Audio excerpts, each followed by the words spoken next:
เดี๋ยวเรา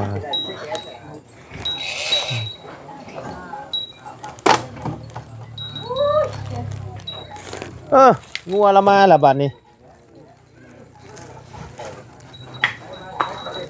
ชิมาจะเรียกงัวป่ะใจเย็นใจเย็น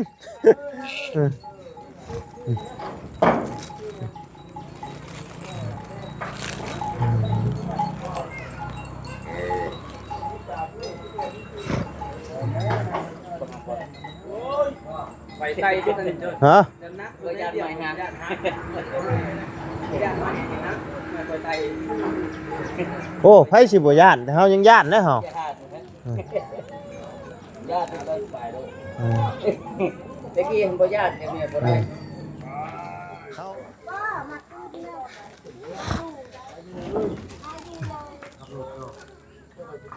ขึ้นทางนี้มืดพี่น้อง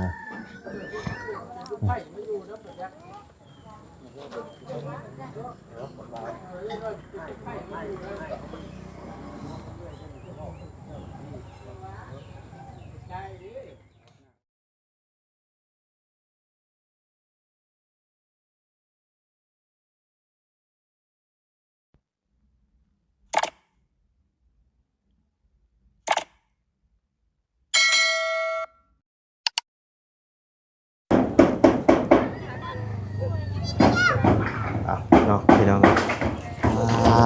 เปิดคลิปภาพมาตอนนี้กันเนาะทางสร้างเพิ่นจะเริ่มมุ่งแล้วพี่น้องเลยเนาะมุ่งเทิงแล้วเนาะพี่น้องทางเดือนน้องลังเพิ่นเนาะเห็นไหน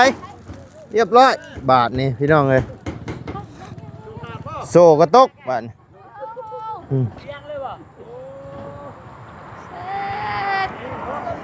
นี่แหละรถพอรักย่จับยกขึ้นเทิงพี่ดุดอีกแล้วโอ้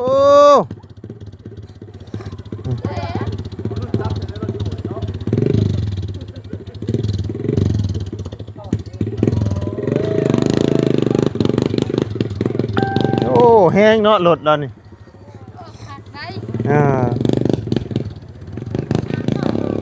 โอ้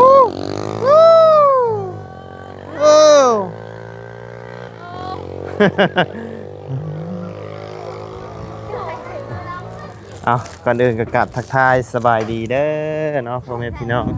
FC เบิร์ดจุกูจูคนเนาะบ่ว่าอยู่ในและต่างประเทศก็ยินดีต้อนรับเข้าสู่ช่องบ่ไลคือเก่าพี่น้องเอ้ยโอ้เอาสบายดีเด้อสาวๆเนาะโอ้อันนี้บ่สีช็อกโกแลตเจ้าน่ะสีช็อกโกแลตนี่สีช็อกโกแลตเหรอวะนี่สีช็อกโกแลตพี่น้องเดี๋ยวมาเบิ่งมุมนี้กันพี่น้อง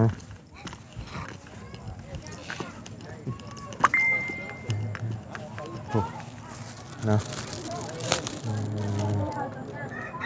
งามพี่น้องเลยสีนี้เนาะ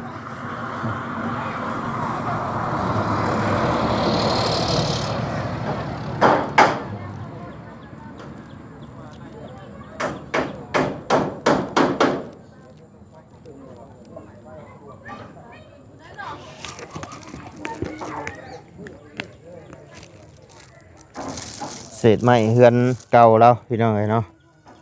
กองออบหยอบอยู่นี่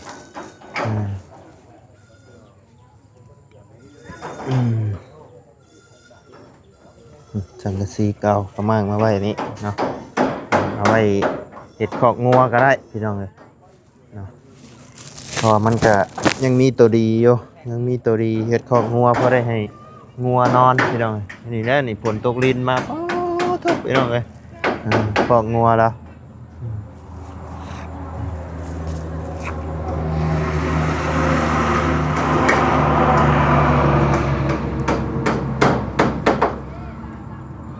ไวเนาะพี่น้องเลย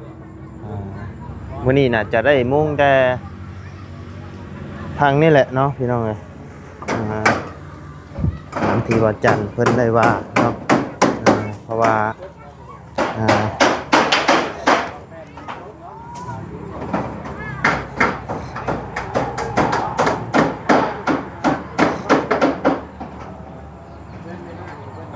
เพื่อนหลังนี้ใส่เป็นสังกะสีเนาะพี่น้องเอ้ยสนิมกินบ่ล่ะแต่ตัวนี้เป็นแผ่นอะลูซิ่งก็อาจจะทนกว่าสังกะสีอยู่เนาะพี่น้องเฮือนหมู่บ้านนี่มีห้องน้ำเบิ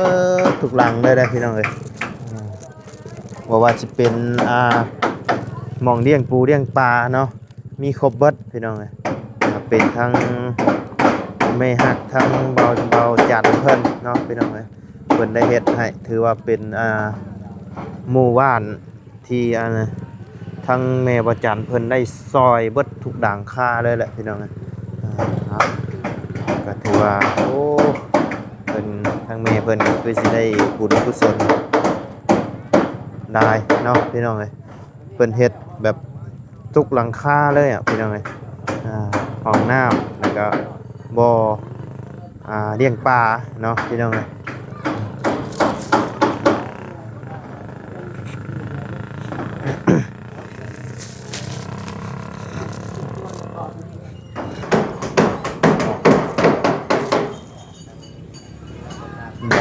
ขึ้นหลังคาแล้วก็โอ้ใหญ่เลยพี่น้องเอ้ยเนาะงามเนาะสีนี่เนาะสีน้องลังว่าสีช็อกโกแลตน้องลังว่า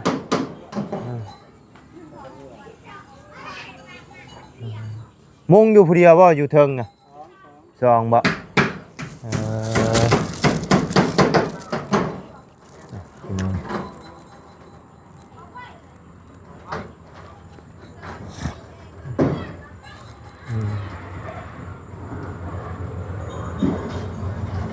่อนเนื้อจะได้เนาะ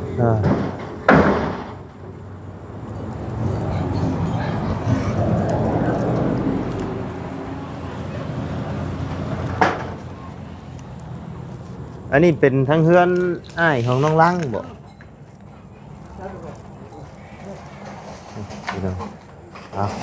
ยังเหลืออีก2แผ่นบ่นี่เป็นหนึ่งเหลืออีก2บ่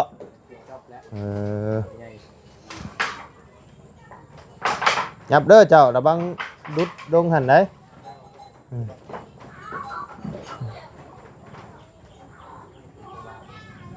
ปึ๊บ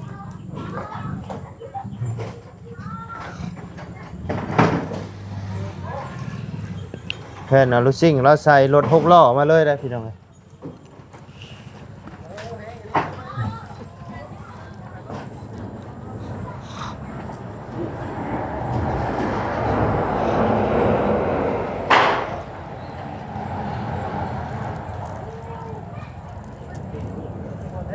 มุงแล้วก็สิสบายแล้วพี่น้องเอ้ยมุงแล้วก็แม่นทั้งก่อสร้างแล้วน่าจะได้ปูพี่น้องเอ้ย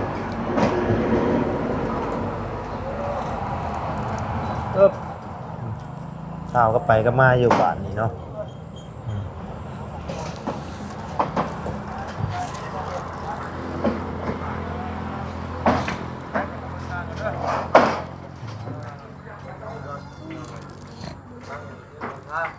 ครับมุมสูงเนาะพี่น้องเลยเห็นมีโดนเด้เนาะพี่น้องเลยบินโดนเลยใช่ไหมพี่น้องเบิ่งมุมสูงนี่เนาะ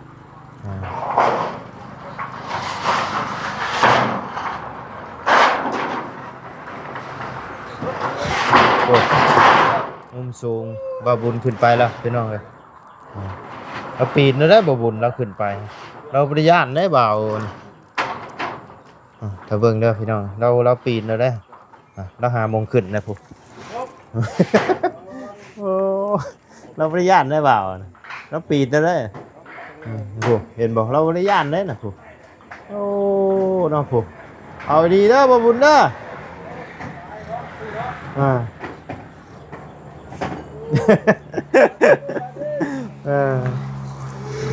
ไม่ย่านไหนผม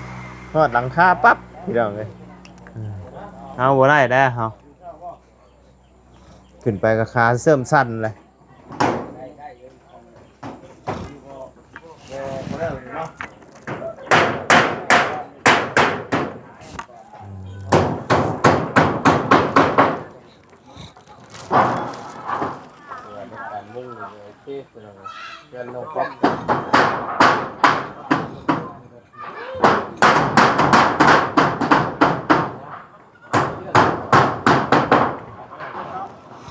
ประมาณมุ่งมันจะต้องมีเทคนิค แม่นบางคนถึงมุงนี่โอ้ย ทั่วเลยถึงนี่ทุกอย่างห้องอยู่จริงๆครับ อันนี้ใช่เป็นตะปูที่มีลูกยางห้องเหมือนบอกเพิ่นบ่ได้ใช้น็อตบ่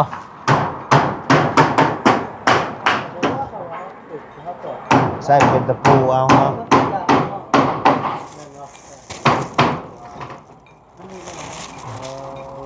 ภาพกับมันมืดพี่น้องเลยบาด คนสอบทั่วนะ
เดี๋ยวอีกแผ่นหนึงพี่น้องเลยก็น่าจะเรียบร้อยพังนี่ใส่แป้นลมเอาดีเด้อบ่บุญเด้อโอ้เราบ่ได้ย่านได้บ่าวนะพี่น้องโอ้มาเบิ่งเพิ่นโอ้เอากระคักเด้อจ้าผู้ขึ้นชูงอ่ะโอ้คักผ่านจ้ะนี่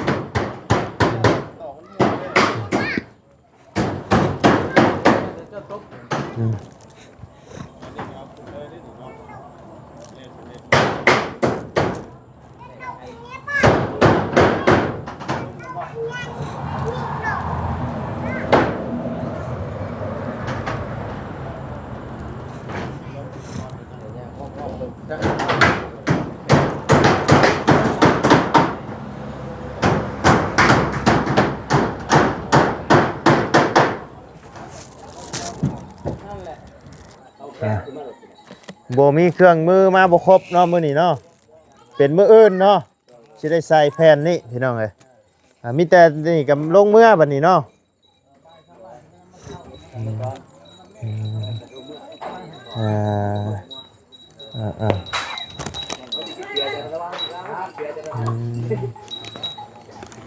พี่น้อง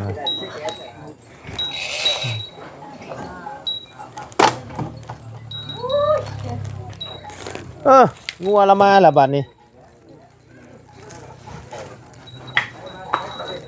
สิมาจะเรียกงัวบ่ใจเย็น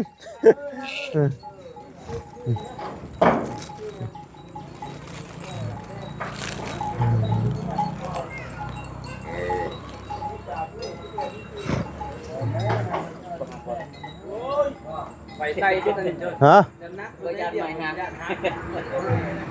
ยานใหม่นะมาไปไกล โอ้ไผสิบ่ย่านแต่เฮายังย่านนะเฮา ญาติก็ไปด้วยตะกี้เห็นบ่ญาติเนี่ยบ่ได้ เฮาขึ้นสูงหน่อยนึงบ่ได้นะเฮา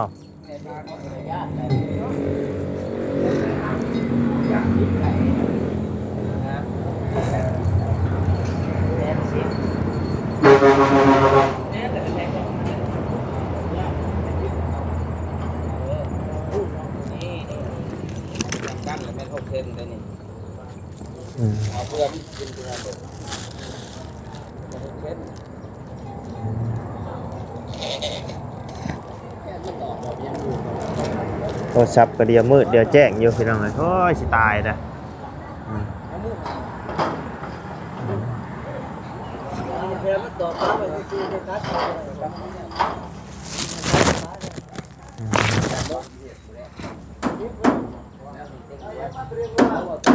เอ้าบัดพังนั่นเจ้าเอายังสตัด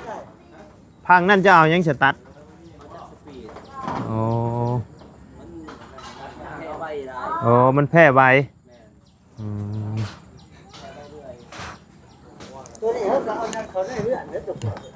อืม จะบอกอย่ามันมืน ตัวใด ว่าตัวก็ได้นี่ อันชังกะซีนี่บ่เออ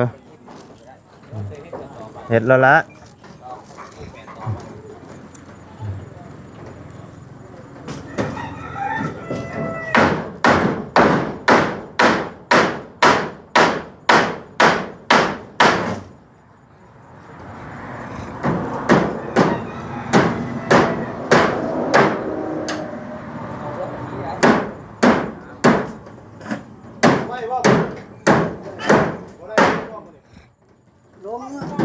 เราตัดเราบ่มีแนวตัดตัวนี้หรอวะ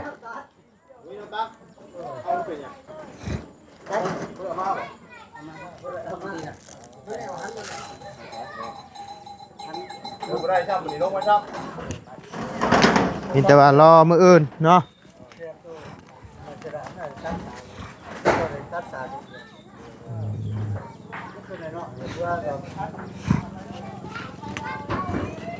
พังนี่กับท่านได้ใช้ไม้นั่นเนาะท่านได้ใช้ครบบ่ไม้นี่ยังสิใช้อีกบ่มอง เพราะว่าสิเป็นเนี่ย อ๋อสิใช้ไอ้มองไอ้ปิดไอ้มองกันศาสตร์ก่อน แม่ต้องใช้ปัญหาก่อนข้างนอกมุ่งเลย อ๋อมันเข้ายากเนาะ มันเข้ายาก โดยแม่นนั่นแหละ ใส่เดี๋ยวก็มุ่งแล้วก็ร่วมเลย โดยแม่นสบายเนาะ สบายกว่ากัน มื้ออื่นนี่ใช้ตัวนี้ก่อนพี่น้องเอ้ยจังสิได้มุงตัวนี้เนาะแต่ว่ายังสิได้ใส่อีกได้ไอ้หยังมันมอง ใส่ ใส่อีกอันนึงเนาะ เดี๋ยวกันเบิด อืมสบายแล้วบัดนี้ใส่ตัวนี้แล้วมุงตัวนี้ก็มีแต่ปูแป้นบัดนี้เนาะอืม แต่ว่าถ้ามันตรงมัน ตัวใด นี่ไม่ตรง โอ้ไม่ตรงมันบ่พอบ่โอ้มีแต่ตัวนี้ก็เอาไว้ใส่ตัวนี้เนาะอ่าเอาไม่ตัวนี้ได้ใช่ใส่บ่ได้บ่ ไม่ตั้งแอบ อ๋อไม่ตั้งแอมเอาเฮ็ดเส้นบ่แม่นบ่เพิ่นเอิ้นเส้นบ่เอิ้นเส้นผาเนาะ ตัวนี้มันหนาเนาะไอ้เด้ตัวนี้มันหนา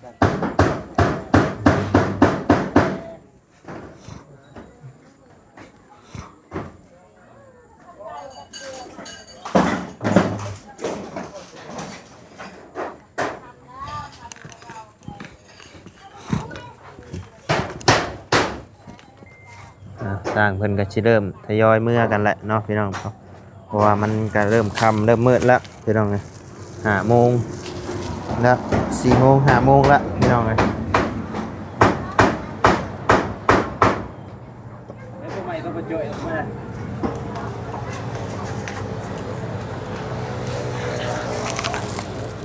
เราใส่ไอ้ตัวนี้ตัดมันแพร่ไปเรื่อยแล้วพี่น้องเอ้ยแล้วเมื่อเอาไอ้หินเจียเนาะตัดไอ้แผ่นนั่นนี่มันสั่งสบายพี่น้องเอ้ย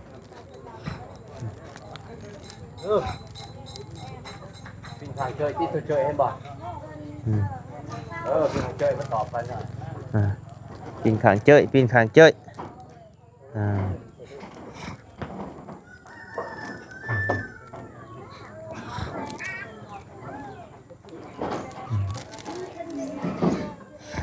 ใช่ตัวใหม่ตัวนี้ให้แล้วเลยมันนี่เนาะ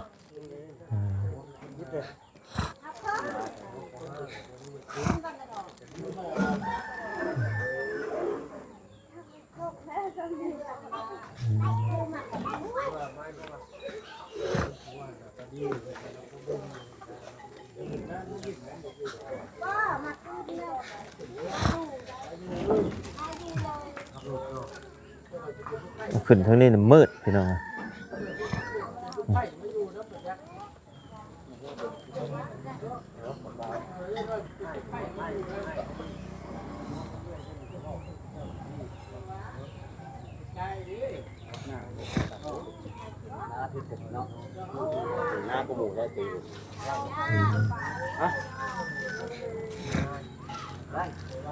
มันบ่ไหลบ่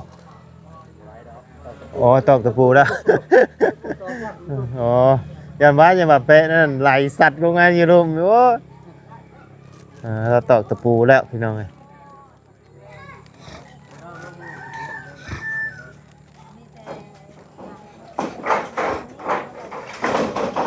เฮ้อ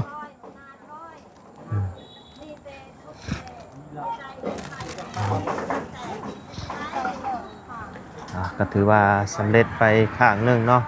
มุงสังกะสีพี่น้องเอ้ยเอาโอเคสนอพี่น้องเอ้ยสำหรับคลิปนี้ทางมาลัยก็สิได้ขอจบคลิปปิดคลิปลงไม่เพียงสำนี้กันเด้อพี่น้องเด้อพบเจอกันคลิปหน้าเนาะสำหรับคลิปนี้ลำลาแล้วพี่น้องสบายดีเด้อเนาะ